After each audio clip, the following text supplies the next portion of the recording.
অতি ভারী বৃষ্টিতে জল ছাড়া শুরু করেছে ডিভিসি। মাইথন জলাধার থেকে 10,000 কিউসেক এবং পাঞ্চেত জলাধার থেকে 65,000 কিউসেক জল ছাড়া হচ্ছে, এমনটাই খবর। আপনাদের আরও একবার জানাবো, মাইথন থেকে 10,000 কিউসেক, পাঞ্চেত থেকে 65,000 কিউসেক জল ছাড়া হচ্ছে। ডিভিসির এই দুই বাঁধ মাইথন এবং পাঞ্চেত, আরও একবার জানাবো আপনাদের, 10,000 কিউসেক জল ছাড়া হচ্ছে মাইথন থেকে, 65,000 কিউসেক জল ছাড়া হচ্ছে পাঞ্চেত থেকে। আর এর জেরে উদ্বেগ বাড়ছে সংলগ্ন বিভিন্ন এলাকায়। বৃষ্টির পরিমাণ যদি আরও বাড়ে, এই বাঁধগুলি থেকে জল ছাড়ার পরিমাণ আরও বাড়ার সম্ভাবনা, আর সেখানেই প্লাবিত হওয়ার আশঙ্কা সংলগ্ন বিভিন্ন এলাকা। আর এখানেই রাজ্যের দাবি, ধাপে ধাপে জল ছাড়া হোক, রাজ্যকে জানিয়ে রাজ্যের সাথে আলাপ আলোচনা সাপেক্ষেই জল ছাড়া হোক, এমনটা রাজ্যের তরফ থেকে বলা হচ্ছে। আরও একবার দেখাবো, মাইথন এবং পাঞ্চেত এই দুই জলাধার থেকে 10,000 কিউসেক এবং 65,000 কিউসেক যথাক্রমে জল ছাড়া হয়েছে।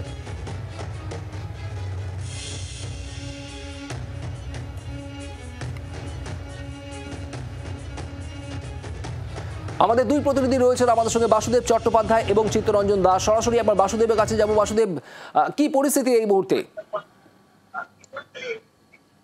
দেখো, ইতিমধ্যেই কিন্তু 65,000 জল পাঞ্চেত থেকে এবং 10,000 জল যেমন ছাড়া হচ্ছে মাইথন থেকে।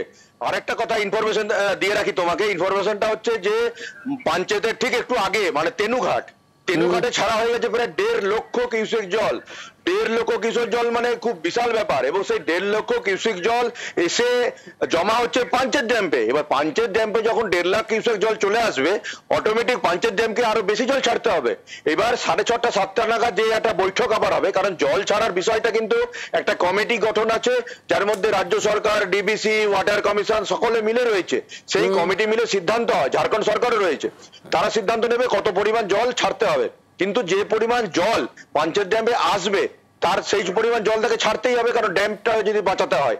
এরপরে তেনুঘাট থেকে যদি 1.5 লাখ কিউসেক জল পাঞ্চেত ড্যামে চলে আসে, তাহলে সেই জলটা আরো বাড়াতে হবে। আপাতত 65,000 কিউসেক জল পাঞ্চেত ড্যাম ছেড়েছে, পাশাপাশি 10,000 কিউসেক জল ছেড়েছে আপনার মাইথন ড্যাম। এই 75,000 কিউসেক জল যাচ্ছে দুর্গাপুর ব্যারেজে, অর্থাৎ দুর্গাপুর ব্যারেজকেও আবার জল ছাড়তে হবে, কারণ দুর্গাপুর ব্যারেজ এই জলটার পাশাপাশি যে বৃষ্টি হচ্ছে আসানসোল দুর্গাপুর শিল্পাঞ্চলে, সেই বৃষ্টি জলটাও গিয়ে জমা হচ্ছে। সব মিলিয়ে এই জলটা যখন দুর্গাপুর ব্যারেজ দাঁড়াবে, দুর্গাপুর ব্যারেজ ছাড়বে। পাশাপাশি এই জল যখন দুর্গাপুর ব্যারেজ ছাড়বে, এটা বর্ধমান, হুগলি, যে হাওড়া যে জায়গাগুলো আছে, যেগুলো হচ্ছে ওই দামোদর নদীর উপত্যকা যে এলাকাগুলো রয়েছে, সেইগুলোতে কিন্তু একটা এফেক্ট দেখা দেবে। এখন দেখতে হবে যে তেনুঘাট থেকে যে জলটা ছাড়ছে, সেই জলের ছাড়ার পরিমাণটা কমছে কিনা। যদি সন্ধ্যে 7টার পরে সকাল 6টা পর্যন্ত যে ওদের রিভিউ মিটিং চলে, সকাল 6টা পর্যন্ত আবার সারা রাতে অল্প অল্প করে জল বৃদ্ধি বাড়ে, সকাল 6টার পরে জানতে পারা যাবে যে এই জল বৃদ্ধি যদি বাড়ে, তাহলে সেই জল বৃদ্ধি বাড়লে পাঞ্চেত ড্যাম ও মাইথন ড্যামকেও কিন্তু জল ছাড়তে হবে। এবং সেই জল যদি ছাড়া হয় এরপরে, কারণ যেটা শুনতে পারা যাচ্ছে বিভিন্ন সোর্সের মাধ্যমে, ডিবিসি কর্তৃপক্ষের বিভিন্ন আধিকারিকদের সূত্র মারফত, যে প্রায় মাইথন আর পাঞ্চেত মিলে প্রায় 1,20,000 থেকে 25,000 কিউসেক জল ছাড়বে তারা এই সন্ধ্যে 7টার পর থেকে সারা রাত ধরে।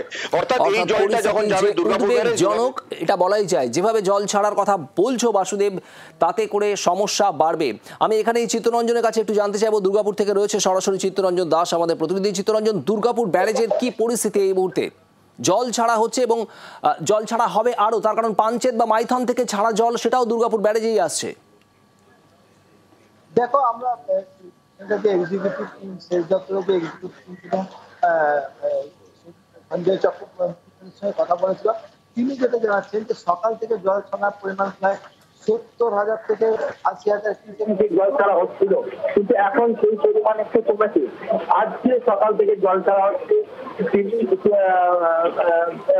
পাঞ্চেত এবং মাইথন থেকে, সেখানে জল ছাড়ার পরিমাণ এখন প্রায় 75,000 কিউসেক। সেই জল ছাড়ার পরিমাণ আরো বাড়বে, 1 লাখ থেকে 1.5 লাখ কিউসেক পর্যন্ত জল ছাড়া হবে। এই জল দুর্গাপুর দামোদরে আগামীকাল ভোরবেলা সকালবেলার মধ্যে পড়বে। সেই জল ছাড়তে হবে আবার দামোদর ব্যারেজে, তেমন সেই জল ধরে রাখার ক্ষমতা দুর্গাপুরের দামোদর ব্যারেজে দামোদর নেই।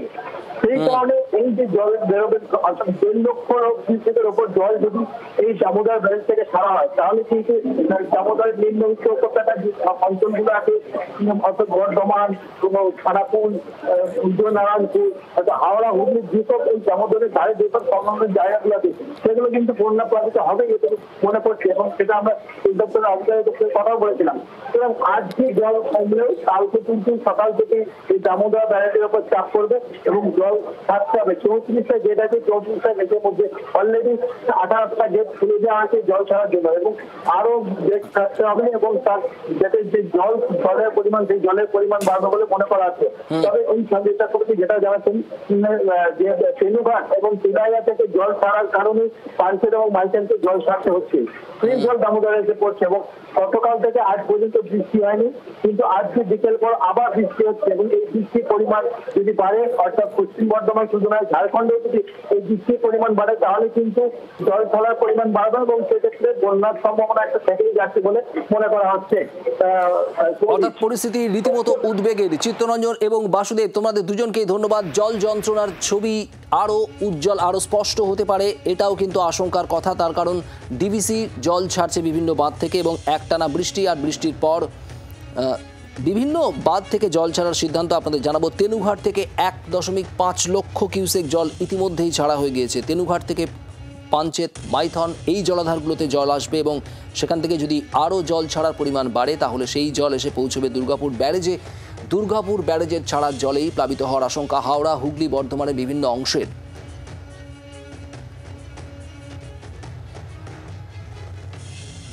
সিস্টেমটা ওটা আজকে সকালে আরো ঘনীভূত হয়ে যায়, ঘনীভূত হয়ে বর্তমানে ওটা পরিণত হয়েছে একটি ডিপ ডিপ্রেশনে। মনসুন ট্রাপ আপনার যথেষ্ট অ্যাক্টিভ। মনসুন ট্রাপটি আমাদের পশ্চিমবঙ্গের বাঁকুড়া এবং ক্যানিং দিয়ে পাস করে তারপরে সাউথ ইস্ট ওয়ার্ডস টিল্ট হয়ে সেটা নর্থ ইস্ট বে অফ বেঙ্গলে। এর জন্য আমাদের আগামী 7 দিনে পশ্চিমবঙ্গের সমস্ত জেলাতেই আইদার হোয়াইট স্প্রেড অথবা ফেয়ারলি হোয়াইট স্প্রেড রেইনফল হওয়ার সম্ভাবনা আছে। এছাড়া পশ্চিমবঙ্গের অনেক জায়গাতে বিক্ষিপ্তভাবে বিভিন্ন জায়গাতে ভারী বর্ষণ অথবা অতি ভারী বর্ষণেরও সম্ভাবনা আছে। আগামী 1 সপ্তাহ উত্তরবঙ্গে আপনার বৃষ্টি চলবে। বাংলার আওয়াজ, বাঙালির আবেগ, জি 24 ঘন্টা।